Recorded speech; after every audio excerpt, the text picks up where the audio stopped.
Саламатсыздар, урматтуу теле көрүүчүлөр. УТРК Ош телеканалы өз эфирин Аброй программасы менен улантат. Аны мен Феруза Ашымбаева алып барам. Программабызга абройлуу инсандар катар-катарынан келүүдө. Өзүңүздөр көрүп атасыздар. Бүгүн дагы биздин коногубуз абройлуу инсан. Буга чейин көптөгөн жаштарды тарбиялаган, коомдо орду бар үлгүлүү инсан келип биздин студиябыздын төрүнөн орун алды. Анда эмесе ким деп кызыгып турсаңыздар, мен тааныштырып, маекти улантсак болот. Ош технологиялык университетинин ректору, техника илимдеринин кандидаты, доцент Турсунбаев Жамболот Жанышевич биздин студиябыздын коногу. Саламатсыздарбы? Ден соолугуңуз жакшыбы? Рахмат, жакшы. Аман эсен келип алдыңыз. Баары жакшы. Аба ырайы да эле жакшы. Күн бүркөө болгон менен биздин маанайыбыз жарык. Жакшы. Сонун. Эми эң алгач сизди мен теле көрүүчүлөргө ушул Оштогу чоң университеттин ректору катары тааныштырдым. Анан сизди көпчүлүк ректор катары тааныса, кичинекей сиздин өмүр баяныңыздан баштасак.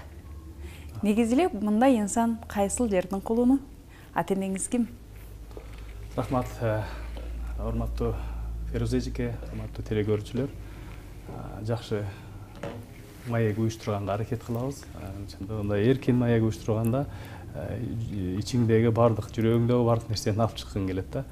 Эми мен Ош областынын Кара Суу районуна караштуу мурда Курманжандатка болчу, азыр Маада айылдык өкмөтүнүн Кыргыз чек айылынын туулганмын. Ошол жердин кулуну боломун. Ошол жерде туулуп өсүп, анан ошол жердин мектебин, орто мектепти, азыркы учурда Сыдык Алайчы деген орто мектепти бүтүрүп, ийгиликтүү бүтүрүп, медаль менен бүтүрүп, андан соң Бишкектеги Фрунзе, ал кезде Фрунзе политехникалык институт болчу, ошол жерге окууга өтүп, бүткөн эле жылы өтүп, мына ошол жерди кийинчерээк ал Кыргыз архитектура курулуш институту болуп калган, мына ошону ийгиликтүү аяктаганмын. Ошол окуу жайды аяктагандан соң келип биринчи жумушка биринчи кадамымды Ош технологиялык университетинен баштагам. Ал кезде Ош технологиялык университети Ош жогорку колледжи деп аталчу. Андан соң кийин бара-бара убакыт өткөндөн кийин анын өз аттары өзгөрүп, анан Ош технологиялык университети болду. Андан соң Адышев атындагы Ош технологиялык университет болуп калды. Азыр ошол академик Адышев атындагы Ош технологиялык университет. Эми сиздин жумушуңуздан баштаардан мурда сөз түрдө мына ушундай сиздин ар бир кадамыңызга дубасын, батасын берип отурган, анан сизди жакшы инсан болсун деген ата энеңиз жөнүндө сурагым келет. Рахмат. Мен эми ошол ата энем менен бирге жашаганмын, бирок тарбияны мага көбүнчө чоң ата менен чоң энем берген да. Мен чоң ата, чоң эненин баласымын. Демек, жомокторго бай болуп, жомокторду угуп, Жомокторго бай, өткөн, кеткен насаат сөздөрдү чоң энем дайыма мага кулагыма куюп турчу. Чоң атам да ошондой жакшы киши болчу, абройлуу кишилердин болчу. Эми ал өтүп кетишти, ал жакшы адамдар эле. Ошондон тарбия алып, анан ушул деңгээлге жеттим десем жаңылышпайм. Негизи айтып калат да, эгерде бала чоң ата, чоң эненин колунда чоңойсо, демек сөзгө да чебер болот. Анткени чоң ата, чоң эне балага көбүрөөк көңүл бөлөт. Ал эми ата энебиз жаш болгондуктан жумушта болот, анан убакыты азыраак болот экен да. Анан тыйындан дагы акырын пенсиядан берип коет, каалаганыңды алып жейсиң деп. Чоң энеңиз сөз түрдө сизди уктатарда жакшы бир жомокторун окуп берсе керек. Китепке болгон сүйүүңүз албетте ошол чоң энеңиздин жомогунан улам болсо керек. Кандай жомокторду угуп чоңойдуңуз? Эми мурда ушул биздин убакта айтылган жомоктордун дээрлик баарын эле айтып берген чоң энем.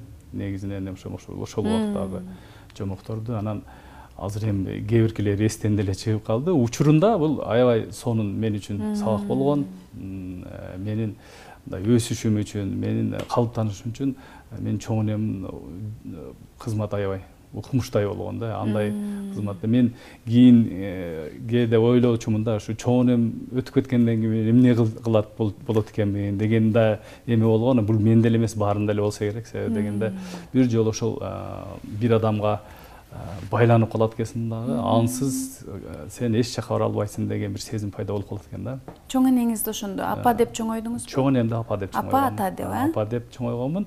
Бирок бир жакшы жагы дагы бар, жаман жагы дагы бар да. Жаман жагы өзүңдүн атаң менен энеңе бир аз ага эжедей мамиле жасап каласың да. Чоң ата чоң эненин колунда өскөндө. Бирок кийин чоң ата чоң эне өткөндөн кийин ата энең менен кадимкидей эле. Азыр бүгүнкү күндө ата дейсизби? Же аке, эже же жеңе дейсизби? Атам мен аке дечүмүн да өзү. Ал өтүп кеткен, ал киши өтүп кетти, бир 2 жыл болду.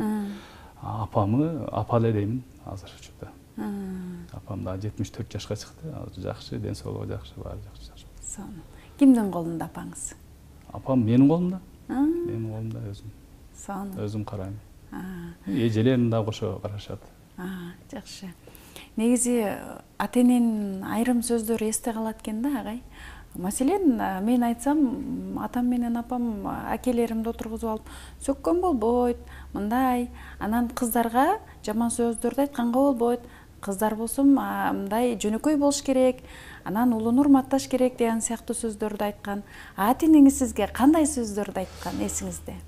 Эң жакшы суроо мына. Мен ошол чоң атам, чоң энемдин колунда мен эртеден кечке чоң энем менен бирге болчумун да. Көпчүлүк айткан сөзү бул баягындай бирөөнү алдабагын, уурлук кылбагын, урушпагын, сөкпөгүн бирөөнү деп анан кайра кайталаган сөзү бул кийин мен жумушка орношкондон кийин инсан бир жерден көгөрөт деген сөздү кайра кайталоочу да. Бун мен анчалык маани бербечүмүн, бирок бара кийин өзүм жумушка орношуп, өзүм иштеп калгандан кийин шуну көрдүм да. Кээ бирки инсандарды мен көрүп аттым да, бир жерден бир жерге которулат жумуш, ал жер болбойт, аяктан башка жака которулат, ал жер болбойт. Ошондуктан бир кесипти тандап, бир кесипти жактырып, ошол кесиптин ээси болгондон кийин ошол жерде тырышып иштеш керек экен да. Муну мен ушу турмуш тажрыйбаны, чоң энемдин айткан сөздөрүнөн ушуну сактап калгам да өзүмдөчү. Азырга чейин ушуну эстен чыгарбайм. Мен даже ушуну жаштарга деле айтып кетсем болот. Ушу бир жерде иштеген жерден жакшы иштегенге аракет кылыш керек да. Ошол жерден жылбастан, ошол жердин, ошол кесиптин, ошол жумуштун майын чыгарып иштегенге аракет кылыш керек. Демек, энеңиздин, чоң энеңиздин айткан сөздөрү бүгүнкү күнгө чейин кулагыңызда жаңырып турат экен да. Айрым жерде өзүңүз ката кетирип аткандай, энем ушундай дебеди беле, мен эмне кылып атам деп, өзүңүздү тарбиялаганга аракет кылып, Сонун. Анан кара сууда сөз түрдө пахталарды эгип, ушундай жумуштарды жасап эле чоңойгонсузбу? Ооба да, бул эсиңиздерде болсо керек, Союз мезгилинен баштап эле мектеп окуучуларын деле, университеттеги студенттерди деле бул талаа иштерине тартчу да. Ошонун арасында биздин деле мектепте окуп жүргөндө пахтага алып кетчү. Ал где-то бир 7-класстан баштап уже пахтага бара баштаганбыз. Ал кара суу району аябай пахтага көп эгилчү ошол учурда. Азыр деле кээ бир жерлерде анчалык эмес, бирок ошол жерлерде биз мектеп боюнча алып барып, ошол жерде жатып, 1 айлап, 1,5 айлап, кээде 2 айга чейин пахта терчүбүз.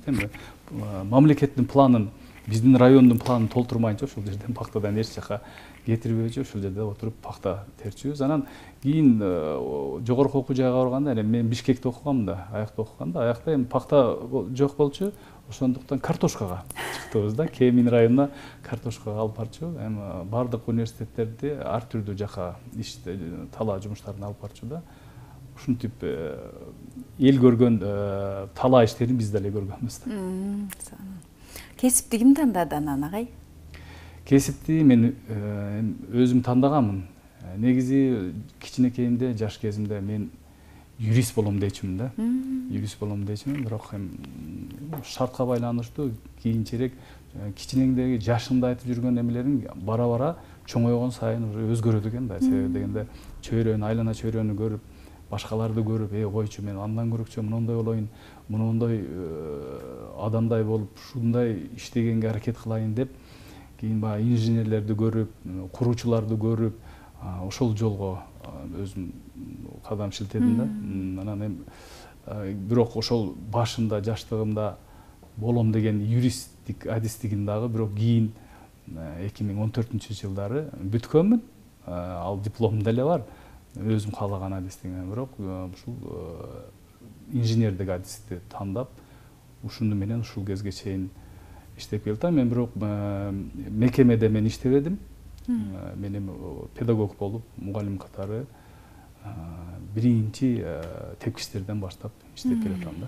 Айтайын дегеним, айрымдары ошол чоң ата чоң эненин колунда өскөндө бир туугандардан бир аз алысыраак, өзүңүз айтмакчы.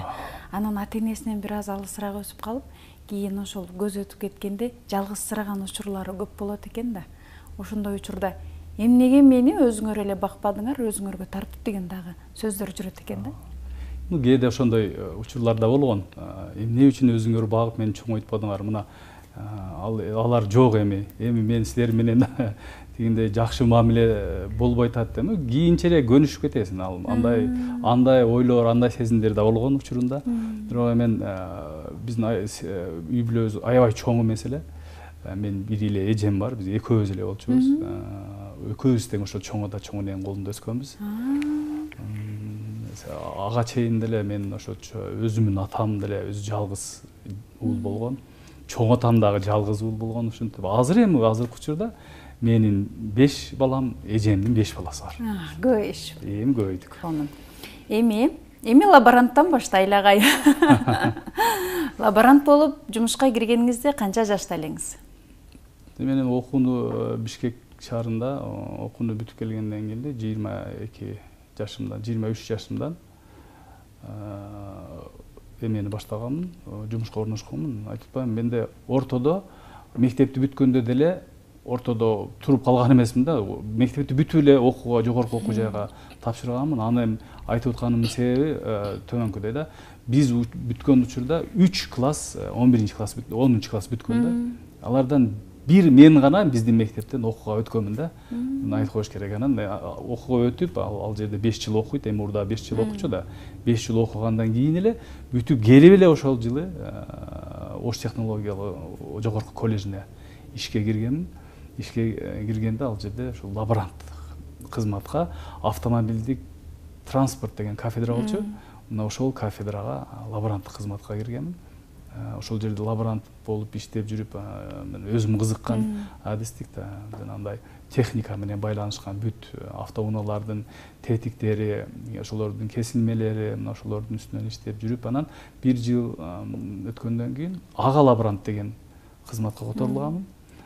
Аны да аркалап жүрүп бир жылдын тегерегинде лаборатория башчысы деген кызматка өткөнмүн. Андан соң окутуучу деген кызматка которулдум. Бул эми тез убакыттын ичинде эле 1 жыл, 2 жыл убакыттын ичинде болуп аткан нерселер да. Демек агай, сиздин жөндөмдүүлүгүңүз бар экен, мындай башкара билүү жагыңыз. Муну эмнеден улам айтып атам? Сиз мектепте класскомда болгон экенсиз. Класскомдо болгон. Мектепте класском болгонмун. Мектепте ушу азыр эсимде 10 жыл окусак, где-то бир 8 жыл класском болгом да. Ал кезде класскомда деген да болчу да, анан дагы бир президент деген ошого окшогон бир кызмат болчу. Ал ушинтип алмашып болуп жүргөнбүз. Активисттердин арасына кирчүмүн да. Мектептеги ошол өзүбүздүн жашыбыздагы. Ошол менен бирге сиз артыкчылык менен бүткөнсүз, мектепте? Артыкчылык, күмүш медаль менен бүткөнмүн. Күмүш медаль менен. Бүтүп анан эмеге киргенмин ошо окуу жайга. Анан жанагы улантып берейин, анда жана ага окутуучу дегенге өткөнмүн. Окутуучудан кийин, ага окутуучудан кийин илимий изилдөө иштерин жүргүзө баштадым. 97 жылдан 2000 жылга чейин күндүзгү аспирантура бөлүмүндө окуганмын. Ал кезде азыр деле мамилебиз жакшы. Өзбекстан Республикасынын Ташкент шаарында аспирантурада окуп, ошол жерде ошол менин багытым боюнча, менин багытым кайрадан куралуучу энергиялар түрү боюнча багыт. Ошол багытта ал жерде илимий иштерди жүргүзүп келгенмин да. Бүтүп илимий ишти бүткүп келгенден кийин 2005 жылы кандидаттык диссертациямы жактадым. Ал кезде мен Ош мамлекеттик университетинде болчумун да. 2000 жылы мен Ош мамлекеттик университетине өткөнмүн. Ошол жерде 2005 жылы кандидаттык диссертациямды жактадым, ийгиликтүү жактап. кандидат, илимдин кандидаты намына ээ болдум дагы. Доценттик намга өттүм да. Мына уже Бул доценттик нам Ош мамлекеттик университетинде. Ош мамлекеттик университетинде доценттик намды алдым дагы. Ошол жерде кафедра башчы болуп дайындалдым. Шайлоодон өткөнмүн да. Шайлоодон өтүп, анан ошол жерде кафедра башчы болуп иштедим. Ошол эле кезде кафедра башчы болуп мен 9 жыл иштеппин. Аябай көп иштегеним бул кафедра башчы кызматында 9 жыл эмгектениппин. Андан соң декандын орун басары болгомун. Декандын милдетин аткаруучу болдум. Андан кийин департаменттин директору болдум Ош мамлекеттик университетинде. Департаменттин директору болуп 1 жыл иштегенден кийин 2019 жылы, анда эсиңиздерде болсо, Каныбек Абдасетович Исаков ректор болчу. 2019 жылы Каныбек Абдасетович министр болуп кеткен. Анын ордуна азыркы кездеги ректор, Ош мамлекеттик университетинин ректору Кожобек Кудайберди Капаралиевич келген. Ал келгенде мен проректор болуп котордум. Ошол департамент ректоратка кирип, ошол ректоратта проректор кызматы, өнүктүрүү боюнча проректор кызматына отурдум дагы. Анан 2022 жылы ал жерде 2 жыл иштедим. 22 жылы сентябрь айында анан министрдин буйругу менен Ош технология университетинин ректору болуп дайындалдым да. Азыр шайлоо болот го, ректорлорчу. Ошол биринчилерден болуп мен дайындалып калдым ректорлордун арасынан. Азыр мына ошол суроону берейин дегем дагы сизгечи. Сиз ошол негизги эле адамдардын элдин айтуусу боюнча ал министр дайындады, келип дайындалып калды депчи. Агайдын аркасында жогору жактан атайын колдогон адамдары бар деп айтып калышат. Канчалык деңгээлде чындыгы бар? Ал туура эмес. Ага, мен сразу эле айтам, андай сөз. Ал мен ойлойм, ал мындай кээ ушундай туура эмес сүйлөгөн адамдардын эле сөзү болуш керек. Себеби дегенде мен жана айтпадымбы, мен биринчи тепкичтен жогорку тепкичке бардык тепкичтерди басып өткөнмүн да.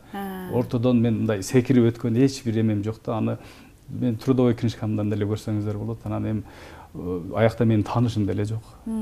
Таанышым болгондо мурдараак деле ректор болуп калмакмын да. Ошого эмгегиме карап, кылган эмеме карап туруп, тажрыйба эске алышып, анан сунуштады. Ал жерде мени дайындаганда барып эле отуруп калган жокмун. Ал жерде конкурс уюштурулган министрликте. Конкурска 19 адам катышкан. 19дун бири мен болгонмун. Ошол жерде өзүң жөнүңдө университетте кандай өзгөртүүлөрдү киргизесиң, эмне кылганга жөндөмүң бар, эмне кыла аласың, ушул боюнча бүт суроолор, комплекстүү суроолор берилген. Ошого мен жооп бергенден кийин анан ал жерде комиссия тарабынан талдоо жүргүзүлгөн, бал коюлган. Ошол балдын негизинде анан мен жеңүүчү болдум. Мен күткөн эмесмин ректор болуп калышымы, бирок конкурстан уткандан кийин анан ректордун, министрдин буйругу чыккан да. Сизди келип тааныштырышты. Анан Ош мамлекеттик университетинин жааматы сизге аябагандай жакшы сөздөрдү айтышты. Демек, ал жерде сиз бир эле жумуш кылбастан ошол жердеги адамдарга жакшы да мамиле кылгансыз. Мына ошол себептен болсо керек, Мен ошентип, мен деле ошентип ойлоймун. Себеби дегенде министр анда ал учурда Алмаз Бейшеналиев эле болчу. Ошол агай өзү алып келип мени жамаат менен тааныштырганга, чоң актовый залда отуруп тааныштырган. Ал эми СМИде бар, ал эмелер учурларынан бүт жамаат отурат. Бардык активдер отурат, доценттер, профессорлор баары мени тааныйт. Себеби дегенде мен ал жерде 95-жылдан 2000 жылга чейин 5 жыл убакыт ичинде ошол университетте иштегенмин. Бир адам менен бир катуу сүйлөшкөн эмесмин. Бир адамга мындай терс мамиле жасаган эмесмин.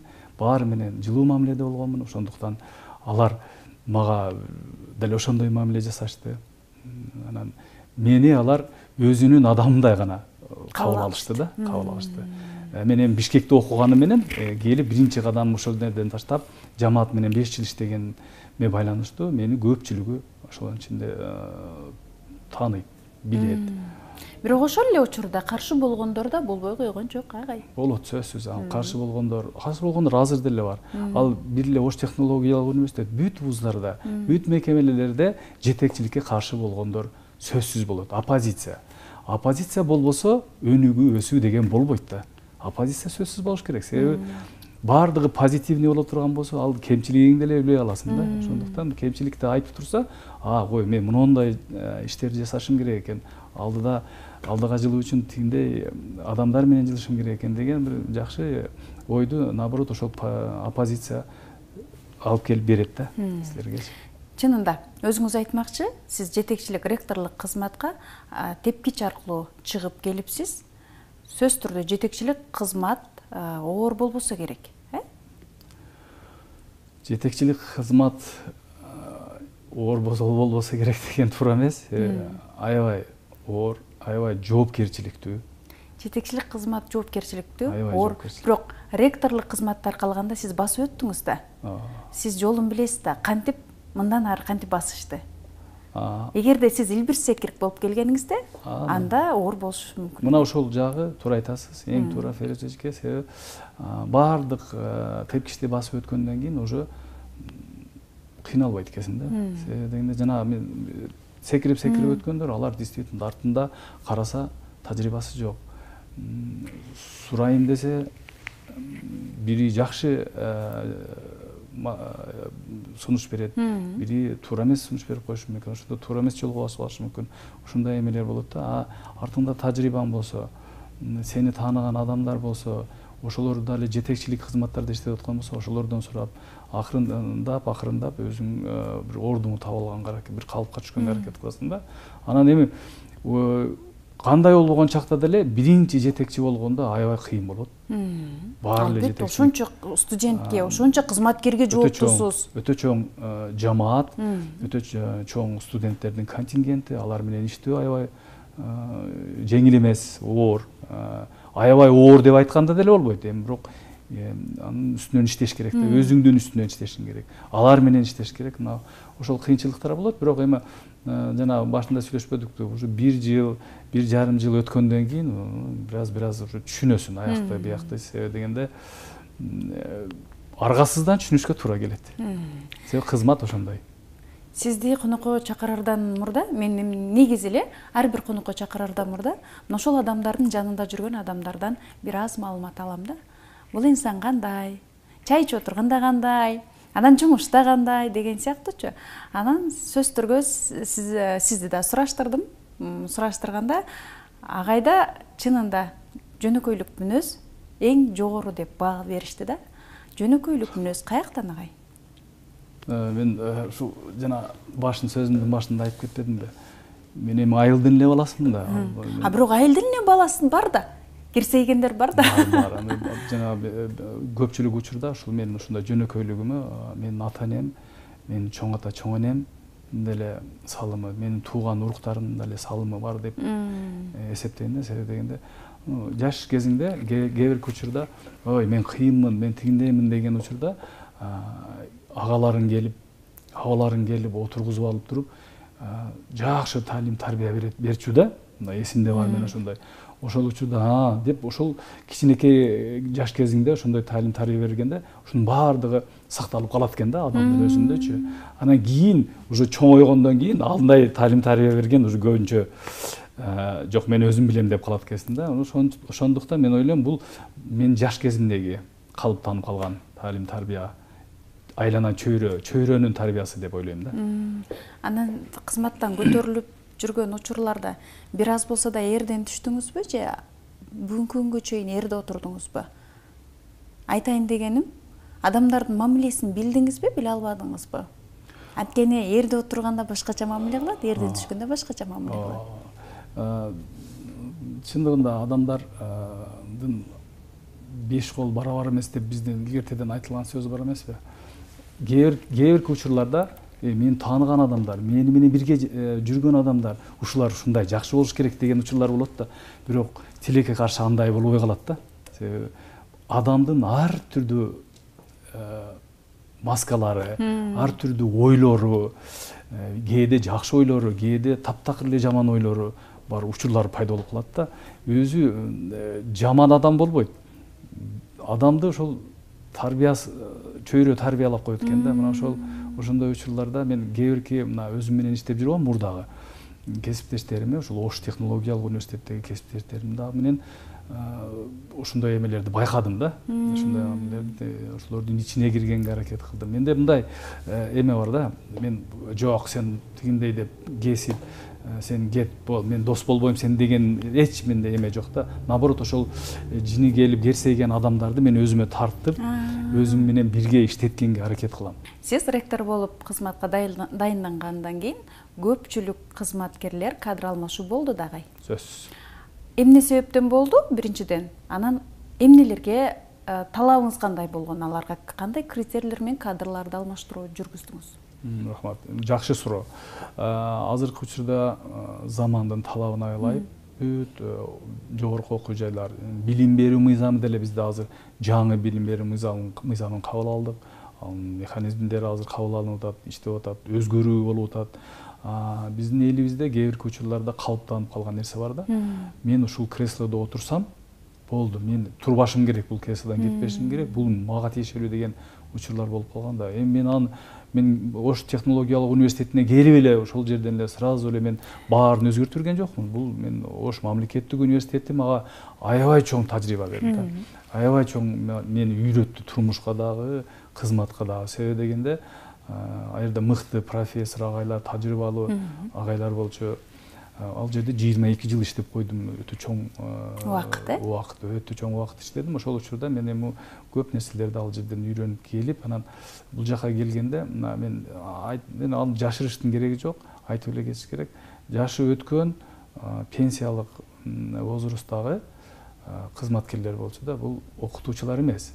Жөнөкөй кызматта иштеген. Алар ал кызматтарда иштей албай калган да, алардын уже иштөөгө ресурстары бүтүп калган, түгөп калган да, алар жөн эле изденүүсү жок. Эч кандай изденүү жок.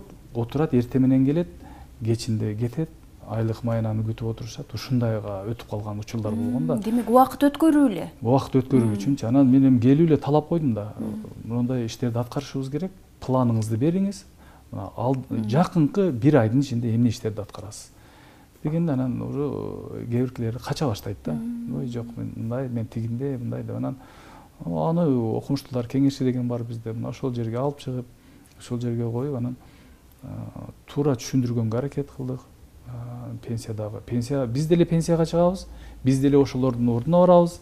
Бирок ошолордун ордуна барганда артыбызда келаткан биздин жаштарыбызга орундарды бошотконго аракет кылышыбыз керек да. Себеби алар дагы иштейм деп, мен иштейм деп ошол жерде үмүт менен, максат менен жүргөн жаштарыбыз бар да. Мына ошолорду алып келгенге мындай мен өзүм планыма койдум да. Планга коюп, анан жаш кадрларды алып келип, университетибиздин жамааты эң мыкты жамаат, биримдиктүү, ынтымактуу жамааттардын бири болот. Мына ошол жамаатта жок эми ушулар эле иштей береби деген мындай эмелер болбош үчүн алар пенсияга чыккандар болсо, алар таптакыр кетпестен ошол жерде бир мындай өтө жооптуу эмес кызматтарда кээ биркилер учурда калышты. Окутуучу болгондор, мисалы үчүн профессор, доценттер, аларга эч маселе жок. Ал жерде пенсионный возраст деген болбойт да, окутуучуларгачы. Алар акырына чейин иштесе боло берет да. Профессор кызматта сабак берип иштесе болот. Мен бир гана белки тейлөөчү кызматтарыбыз бар да биздин, административдик кызматтар. Ошол жердегилердин бир аз өзгөрткөнгө туура келди да. Жаштарды аябай колдойт, жаштарга ушундай үлгү көрсөтөт, анан жол көрсөтөт деген жакшы сөздөрдү айтып калышты сиз жөнүндө. Анан атайын 40 жаштан жогору деген атайын айымдардан турулган бир топ да бар экен, Ал кандай топ, эмне максатта, мына ушул жөнүндө айтсаңыз. Жаштарды гана колдойт дегенге мен алысмын. Мен баарын колдойм. Жашын деле, орто жашты деле, ошо пенсияга чыккан биздин карыяларыбызды деле мен баарын колдогонго аракет кылам. Себеби мен иштеген адамды сөзсүз колдойм. Иштебесе анда кечиресиз дешке туура келет да. Анан эми жана сиз берген суроо 40 жаштан жогору, 40 жаштан төмөн деген бул спорттук биздин спортсмендерибиз бар. Аларды мен өзүмчө спорт чеберлери деп коем. Ал мындай 25-тен жогору 40 жашка чейинки спорттук спортсмендерибиз бир айымдардан түзүлгөн спортчулар, анан эркек балдардан, жигиттердин спорт командасы бар, анан 40 жаштан жогорку айымдардын командасы бар, жигиттердин командасы бар. Мына ошол волейбол оюну боюнча, футбол оюну боюнча университетибизде, университеттер аралык региондо, анан республикалык деңгээлде спорттук оюндарга барып, олимпиадалар, спартакиадаларга барып катышып, ошол жерден байгелүү оюндарды алып келишет да. Эми мактанып кетиш керек, акыркы эмеде мына мелдешип өттү, бул түштүктөгү окуу жайлардын ортосунда болду. Мына ошол жерде 40 жаштан жогорку биздин айымдарыбыз волейбол оюну боюнча 1-орунга ээ болушту.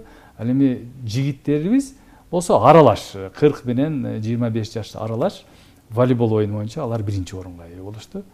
Аябай биз үчүн жакшы эмес, себеби дегенде Ош мамлекеттик университетинен алдыга өтүп кетиш деген бул өтө кыйын нерсе.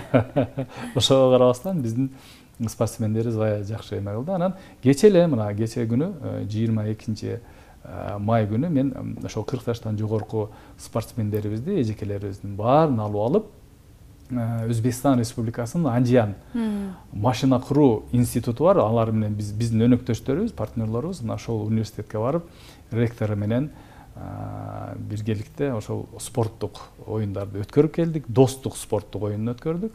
Анын жыйынтыгы буюрса бүгүн дайын болот. Мына ошентип биздин университеттеги спортко болгон кызыгууну күчөткөнгө аракет кылып атабыз. Кимдир бирөө кызматынан пайдаланып, мына ушул студенттин сабагын бүтүрүп койбойсуңбу деген чалууларга кандай карайсыз? Аябай терс карайм мындай чалууларга. Мындай чалуулар болот. Тез болуп турат мындай чалуулар. Жогорку инстанциялардан болот. Бул аябай туура эмес. Мен кээ бир учурларда ошолордун өздөрүн уялтырып коем. Мамлекетибиздин саясатын көрүп атасыздар да, азыр жөнөкөй эмес, депутаттардан бери окуганын тастыктоочу документтерин баарын сурап атат да.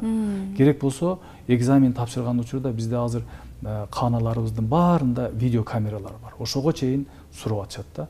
Аны баарыбыз түшүнүшүбүз керек да. Анан жетекчи болуп туруп, макул мен сага жардам берип коеюн десем, анда туура эмес болуп калат. Мен ошону менден жогору турган жетекчиликке дагы жеткиргенге аракет кылам да, башчыларды уялтканга аракет кылам. Ал эми өзүбүздө мындай нерселерди аябай каттуу карайбыз. Эскертүү, выговор берге чейин, керек болсо жумуштан айдаганга чейин барабыз. Себеби дегенде азыр биздин мамлекетибиздин өнүгүүсү бул биздин адистерибизден көз каранды. Өндүрүшкө мыкты адистерди даярдап берүүчү университет бул Ош технологиялык университет да. Өндүрүш менен биз тыгыз байланышканбыз. Ошондуктан биздин даярдап аткан адистерибиз сапаттуу болуш керек да. Ошондой мугалимдер ортого түшкөн учурларда жумуштан кеткен учур катталдыбы? Мен келгенден бери, мен ошондой жанагындай талап койгондон бери андай мага суранып киришпейт да.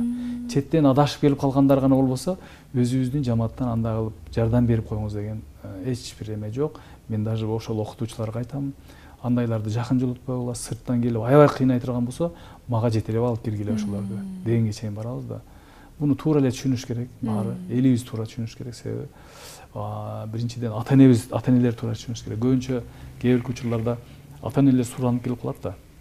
Мен балам Россияга бир эле ай барып келсин, анан тигиндей болот эле, мындай болот эле. Эми материалдык керек муктаждыктар бар, элибизде жок эмес.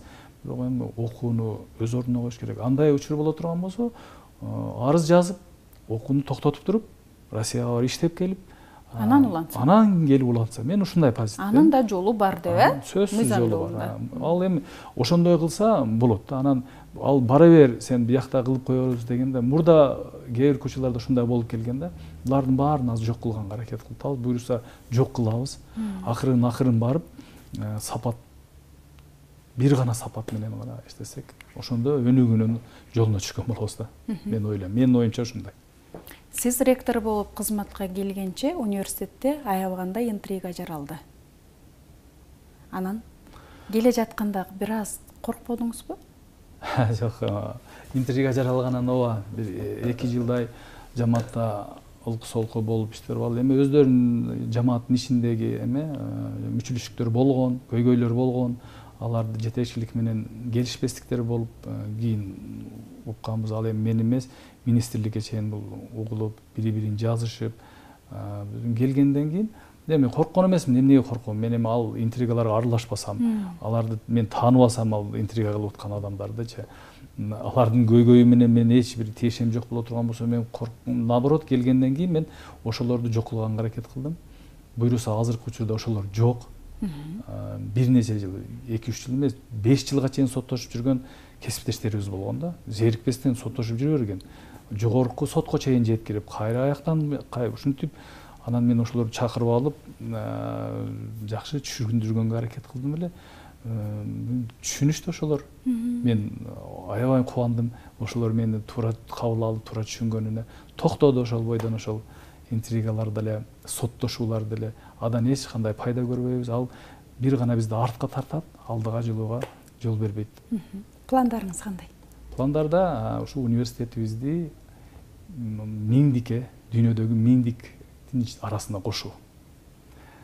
Миңдикке кошулгандан кийин жогорулап бир 500-дүн тегерегинде барып калсак, анан QS рейтингге кирүү, деги эле университетибиздин аброюн көтөрүү. Аны мен өзүм жалгыз кыла албайм, аны ошол менин ынтымактуу жамаатым менен биргеликте кара, мени колдосо, мени кубаттаса, мен алар үчүн ак, сапаттуу, адилеттүү иштеп бергенге аракет кылам. Негизги максат ошол. Анан бизде түштүктө көбүнчө шеф дегенге аябагандай басым жасайбыз. А сизде шеф десек кандай таасир берет сизге? Сизге жагабы? Шеф деген сөз белгилүү. Бизге бирок мен шеф дедирбеймин өзүм жамаатыма. Мен аты жөнүмдөн атаганга аракет кылам. Мен аларды дагы менен кичүү болсо дагы аты жөнүнөн сиз деп атаганга. Баарын тегиз. Бул адамдардын ортосунда жылуу мамилени пайда кылат экен. Мен буну байкадым. Кээ бир жетекчилер бар, сен деп коет да, өзүнөн кичине болсо эле, сен тигинде аябай орой тиет да. Эми биздин Кыргызстан түштүгүндө негизинен өзбек эли менен тыгыз эмеде жашайбыз да, аларда аябай сылык сүйлөгөн. Сылык сүйлөсөң, кандай болсо дагы адам, терс адам болсо эле да, оң тарапка өтөт экен да. Ошондуктан мен шеф деген сөздү, босс деген сөздү мен жамаатыма колдондурбайм. Аты жөнүнөн атаса, атын атаса кут сүйнөт деген сөз бар эмеспи? Ошондой аты жөнүнөн атаганды, бири-бирин урматтаганды, бири-бирин сыйлаганды мен колуман келишинче ошолорду насаат берип айтканга аракет кылам да. Ушул жолго салганга аракет кылам. Көбүнчө жумушка саат канчада келесиз, канчада кетесиз? 8-8:30 жумушка келем. Кечкисин мынанчада кетем деп айта албайм. Кээ бир учурларда саат 9-10 чейин туруп калышым мүмкүн. Кээ бир учурда чогулуштар болуп калат, анда эртерээк кетип, ошол чогулушта кармалып калышым мүмкүн. Ошондо ар түрдүү эме болот да. Ата график боюнча өзү 8:30-дан 5:30 чейин жумуш. Жетекчи кызмат сөз түрдө кызматкерлерине үлгү болуш керек деп айтып калат да. Анан үйдө жатып алып эле эрте келгиле деп тапшырманы берип койбой, өзү үлгү болсун деген да жакшы сөздөр бар да. Демек, мен бул суроону эмнеге бердим? Демек, сиз эрте менен эрте келип кызматкерлериңизге үлгү экенсиз. Рахмат да. Менден да эрте келген кызматкерлер бар. Аябай саат 7-де, 7:30-да келген кээ бир кызматкерлерди билем. Алардын табият ошондой, ага үйрөнүп калган ошолор. Башынан эле ошентип келишип жүргөн. Саат 8:30-да башлап жумуш десең, жок, мен саат 7:00-де келишим керек. Ошондой үйрөнүп калган кээ бир кызматкерлер. Бул жакшы. Эртерээк келип, көп ишин бүтүрүп алат, жумуш башталгыча көп ишти бүтүрүп алат. Алар ошол эрте келип, кечирээк кетишет да. Саат 8-9-да кетет. Мен эми бир эмени айтып коюшум керек. Мисал катары, мен Ош мамлекеттик университетинде иштеп жүргөнүмдө, проректор кызматында биздин азыркы ректор Ош мамлекеттик Удайырды Гапаралиевич ал мурдараак ошол университетибизде окуу бөлүм башчысы, кийин окуу иштери боюнча проректор болуп дагы иштеген да. Ошол окуу боюнча проректор болуп иштеп жүргөндө мен жумуштан чыгып где-то 7-8-дерде кетип атсам, кечинде кетип атсам, свет жанып турчу да постоянно. Эсинен чыгып калыптыр да, эми свет жанып калыптыр деп. Акырын барып айнеге карасам, компьютерде отуруп иштеп аткан болот да. Ушундай укмуштуу. Мына ошондон ошол Кудайберди Капаралычтан көп нерсени алдым да өзүмө. Жакшы жактарын. Сон инсан чындыгында Ош мамлекеттик университетин башкаруу бул аябай кыйын да. Бирок ошондой эмени жакшы башкарып, алдыга алып кетип, азыркы учурда Кыргызстан боюнча алдыңкы университеттер. Саны боюнча болсо, СНГ мамлекеттери боюнча алдыңкы университеттердин бири. Саны. Биздин маегибиздин көпчүлүк убактысы университет жөнүндө болду. Эми бир аз маекти башка нокка бурсам, ден соолукту кантип чыңдайсыз?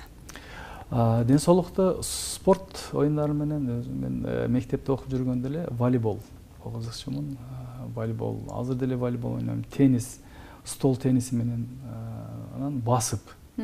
Азыр биздин возрастта чуркаганга болбойт, жүрөккө нагрузка келип калышы мүмкүн. Ошондуктан басып жана азыр сааттарда бар эмеспи, шаг деген, шагомер деген, ошол менен басып бир 10 000 15 000 кадамга чейин басканга аракет кылып күнүндө. Ошол бир аз өзүңү сергетип, ден соолукту кармаганга жардам этет экен да. Досторду кантип тандадыңыз? Негизи эле дос дегенге кандай басым жасайсыз? Досторуңуз барбы сырдаша турган? Албетте, доссуз кантип болсун, дос бар. Достор менде жумушта достор бар, өзүнчө жоро деп коебуз. Анан айылдагы досторум бар. Айылдагы достор эми ол кичинекей кезибизден баштап мектепте бирге окуган өзүбүздүн бир топ бар, бир 10 адам балабыз. Ошол илгертеден бери доспуз. Азыр ушул балалуу чакалы баардыгы эме жайлашып калгандар. Алар менен ар дайым бирге отуруп чай ичип, сөзсүз түрдө жолугушуп турабыз. Ансыз болбойт. Досторсуз эч неме жок. Анан университетте дагы өзүбүздүн достор бар. Алар менен дагы ар дайым бирге отуруп чай ичем. Азыр жетекчилик кызматта көбүрөөк убактыңага колуң бошобой калат, тибей калат, себеби мамлекеттик иш көбүрөөк болуп калат экен дагы. Достор менен ага карабастан жолукканга аракет кылабыз. Жолугуп, маектешип, өткөн кеткенин сүйлөп, алдыдагы келечекте боло турган жакшы иштерди, пландарды алдыга коюп, сүйлөшкөнгө аракет кылабыз да. Сатып кеткен достор болгонбу? Мен досторумдун арасынан сатып кеткен болгон эмес. Бет карашпай калган достор? Жок, андай досум жок. Сөгүшкөн, мушташкан? Жок, эменин учурунда кээ бир көтү сөгүш, урушуп кетесиң, бирок мушташканга чейин барган, мен такыр ушул досторум менен мушташпадым да. Андай эмеге, мен өзүм ошондой адаммы билбейм, ошого барбадык. Көпчүлүк адамдар мен маек кылып калганда кызматка көтөрүлгөндөн кийин дос башкача болот экен, анан кызматтан түшкөндө достор өзгөрөт экен деп айтып калышат да. Ошол эле учурда сен кандай кызматта болбогун, сен көчөдө картошка айдап жүрөсүңбү, же бир чоң университеттин жетекчиси болдуңбу, эч өзгөрбөгөн бир гана классташ достор экен деп айтып калышат да. Ошондой туура элеби? Эң туура. Бирок ошол достордун арасында деле жетекчи болуп калгандан кийин колуң тибей калат деп айтып атпаймынбы, мамлекеттик иш мененчи. Анан көп жолугуша албай калганда, сен өзгөрдүң эми, сен мындай болдуң, сен тигиндей болдуң деген аргасыздан жумуштан чарчап барсаң дагы барып, мен өзгөргөн жокмун, мен баягы эле ошол элемин. Кантип эле мен ушул 6 айдын ичинде же 1 жылдын ичинде өзгөрүп кетейин? Өзгөрбөйм. Туура түшүнгүлө, менде жумуш. Эртең менен мындай барсам, кечинде дагы бир чогулуш болуп калат, же мындай иш-чара болуп калат, ошолорго катышка туруп кетет. Силер менен деп түшүндүргөнгө аракет кылдым. Түшүнүшөт достор. Акчага кандай басым жасайсыз? Акча менин айлыгым өзүмө жетет. Акча барына керек. Мунун артынан түшүп алгандардын акыбалын көрүп атабыз. Ал туура эмес да. Үй бүлөңө, тамак ашыңа, кийимиңе жетсе, жетиштүү болду. Мен ушундай деле ойлойм. Бизнесиңиз барбы? Бизнес жок. Мамлекеттик иште. Мамлекеттик иште иштебегенине карабастан, өзү бизнес кээ бирки адамдарга жагат экен, кээ бирки мен ошо жакпай тургандардын арасына кирет экенмин. Себеби дегенде, бул кызматка келгичеңде эле бир нече жолу бизнес кылып көрдүм. Аягына башын тыгып, Кыргызстанда билесиздер, көп эле ошондой кылып көрдү. Кээ биркилери 1-2 жолу банкрот болуп, анан кайра тикеленип, азыркы учурда миллионер аябай чоң бизнесмендер бар да. Мен деле ошондой кылайын деп аракет кылгам мындан бир 15-20 жыл мурдачы. Бир жолу кылдым, болбоду, экинчи жолу, үчүнчү жолу, бир 4-5 жолу кылгандан кийин кой, менин жолум башка экен. Менин жолум билим берүүдө, илим изилдөөдө, ушул жакта экен, тарбиялоодо. Анан ушул жакка өттүм. кандай тарбия көрсөтүп атасыз балдарга? Чоң ата, чоң энеден алган тарбияны көрсөтүп атасызбы? Анан бүгүнкү Z муунга кандай тарбия жарашат экен? Аларга тарбиялоодо кыйынчылык жокпу? Азыр үй бүлө жөнүндө менин азыр 5 балам бар. 2 уулум, чоңдору ууларым, анан кичинекейлери 3 кызым бар. Тарбия апасы экөөбүз кошо тарбия беребиз. Менин өмүрлүк жолдошум эмеси бар, диплому бар, бирок үйдө домохозяйка, кожойка. Ошо балдарды тарбиялоо менен алек да. Анан тарбия көбүнчө тарбияны ошо апасы берет. Себеби эртеден кечке балдары менен апасы, айрыкча кичинекей менен ошол апасы 3-класста окуйт, бирок аябай эрке. Ошого карабастан эми өзүбүз деле ошондой болгонбуз. Тарбия берет. Анан чоң уулум 97-жылкы ал Ош мамлекеттик университетинин Кыргыз-Кытай факультетин бүткөн, Кытай тилин жакшы билет, англис тилин билет. Азыркы учурда мамлекеттик ишке аракет кылып атат киргенге, ошол жерге кирип. Андан кийинки уулум азыр окуп атат. Ал Ош технологиялык университетинде өз жүздө окуйт. Андан кийинки кызым Корея Республикасында окуп атат. Ошол жака окууга тапшырып, ошол жака азыр тил боюнча окуп, анан кийинки жылдан буюрса бир адистик тандап ошол жака тапшырат. Андан кийинки кызым Оштогу Нариманова мектебинде 7-классында окуйт. Кичинекей 3-класста ошол эле мектепте окуйт. Жумуштан барат, аларды алганча кетем, жумушка келет деп таштап өтөм. Ошол тарбиялоо, азыркы жаштарды тарбиялоо аябай кыйын, мурдагыдай эмес. Мурдагыдай биз тарбиялагандай, ата-энебиз, чоң энелерибиз тарбиялагандай тарбияга көнбөйт булар. Буларда азыр интернет деген бар, телефон деген бар, смартфон. Ушудан эме болот. Бирок ошого карабастан окууга көңүлүн бурганга аракет кылабыз, жакшы тарбия бергенге аракет кылабыз. Жолдошум өмүрлүк жарым экөөбүз. Анан эми бирок чөйрө балдарды аяка бияка тартып кете берет. Биз деле ошо мен ата-энемен, чоң энемен, чоң атаман алган тарбиямы балдарда дем алыш күндөрү отургузуп алып, акыл насаатты күнүгө акыл насаат айтканга аракет кылам да, күнүгө. Себеби дегенде бир жолу айтып коюп болду, эми бир айдан кийин айтам деген болбойт ал.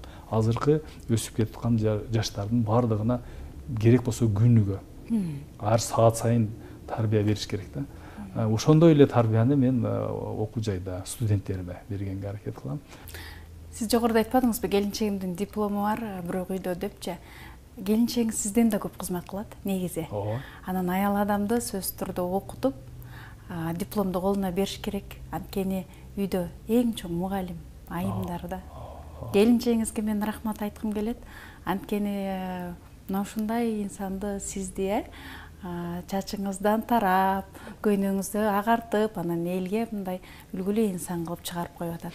Анткени үйдөгү маанай сыртка таасир берет дагы. Эң туура айттыңыз. Мен кечирим сурайм, келгенде азыр кыялдан көтөрүлүп кеттир. Жакында эле энелер майрамы өттү. Мен жамаатты куттуктаганда жигиттерге айттым ошондо, урматтуу жигиттер, биз айымдарыбызга таазим кылышыбыз керек. Себеби дегенде булар бизден 2 эсе кызмат, көп кызмат кылышат. Силер менен бирге ушул жерге келип иштейт, андан кийин үйгө барып экинчиси менен иштейт. Андан эртең менен таңга малып туруп силерди жумушка кетирет. Ошону менен бирге биздин балдарыбызды тарбиялайт. Бул жерге келип студенттерибизди тарбиялайт. Деги эле элибизде айтылган жана бейиш эненин таманынын астында деген бул аябай так айтылган сөз. Ошондуктан мен Феруза эжеке сизди дагы өзүмдүн атыман, Ош технологиялык университетинин жигиттеринин жамаатынын атынан энелер майрамы менен куттуктайм. Ар дайым ден соолукта болуңуз, ишиңизде ийгиликтер болсун. Ушинтип жаркырап жайнап бизди теле көрсөтүүлөргө чакырып жүрө бериңиз. Рахмат жон. Сиз да убактыңызды бөлүп келип бергениңизге ыраазычылык. Болушунча суроону беренге аракет кылдым. Сонун жооп бердиңиз.